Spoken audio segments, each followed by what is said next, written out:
රෝමාංචයෙන් උපුටාගත් කොටසකි. එවිට පේරිත්‍රයෝ කතා කොට අපේ ඇදහිල්ල වැඩි කළ මැනවැයි සමිධානන් වහන්සේට කීහ. සමිධානන් වහන්සේ කතා කොට අබ ඇටයක් පමණ ඇදහිල්ල ඇතිව මේ ඇඹිල්ල ගහට ඉදිරී ගොස් මුහුදේ පැලවෙවයි කියන්න වුනම් එය ඔබට කීකරුවනු ඇත. එහෙත් ඔබ අතරෙන් යමෙකුට සීසාන හෝ බැටළුවන් බලන හෝ දාසයෙක් සිටී නම් කෙතේ සිට ආකල වහාම ඇවිත් කෑමට ඉඳගන්නේ කියන්නෙහිද. එසේ නොව මට කෑමබීම පිළියෙල කොට ඇදගෙන ලෑස්තිවී කාබී නිබවනතුරු මට උපස්ථාන කරන්න. ඉන් පසු ඔබ කන්න බොන්නැයි කියන්නේ නැද්ද. ඒ දාසයා තමාට අනකලදේ කළ බැවින් ස්වාමියා ඔහුට ස්තුති කරයිද නැත.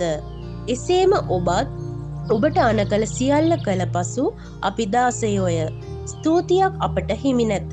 කළ යුතු දේ පමණක් අපි කළමු යැයි කියන්නේයි වදාළ සේක. සුවිශේෂ වාක්‍ය එසේය.